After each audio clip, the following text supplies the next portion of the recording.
એ division police station વિસ્તારમાં આવેલ જૈન દેરાસરમાં ગઈ તારીખ 22/5/2026 રોજ હેમંતભાઈ ઇન્દુલાલ શાહ નાઓએ ફરિયાદ નોંધાયેલ. તેને ત્યાં દેરાસરમાં નોકરી કરતો તનુ ભગવતી પ્રસાદ અમેટા, જે રાજસ્થાનનો રહેવાસી હતો, ત્યાં નોકરી કરતો. તેણે અલગ અલગ ચાંદીના ચોરસા, સિક્કા તેમજ રોકડા રૂપિયા ચોરી કરી કુલ 43,29,29 ચોરી કરી ભાગી ગયેલ. જે બાબતે એ ડિવિઝન પોલીસના પીઆઈ શ્રી તેમજ સ્ટાફ તેમજ ચોકીના પીએસઆઈ શ્રી તેમજ તેમના સ્ટાફે પોલીસ સ્ટાફે આ ચોરી ડિટેક્ટ કરવા માટે ખૂબ જ મહેનત કરી અને આ બાબતે જે મુખ્ય આરોપી તનુ ભગવતી પ્રસાદ અમેટા, જેને રાજસ્થાનથી પકડી, એમાં એક આરોપી ઉત્તરાખંડથી પકડી આદિત્ય ઉર્ફે આદિ ભીમરાવ, તેમજ એક સંદીપસિંહ રાજેન્દ્રસિંહ રાઠોડ, જે રાજકોટનો રહેવાસી છે.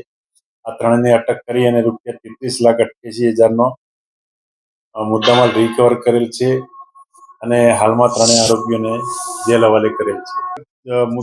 ચોરીમાં ગયેલ મુદ્દામાં ચાંદીના ચોરસા, ચાંદીના સિક્કા તેમજ ચાંદીની થાળી મળીને કુલ વજન 13,840 ગ્રામ હતું અને 8 લાખ રોકડ રૂપિયા હતા. તેમાંથી 11,326 ગ્રામ ચાંદી રિકવર થઈ તેમજ 5 લાખ રૂપિયા રોકડા રિકવર. એ અગાઉ જે તનુ ભગવતી પ્રસાદ અમેટા, જે ત્યાં જૈન દેરાસરમાં જ નોકરી કરતો, જેથી નોકર ચોરી દાખલ થયેલી.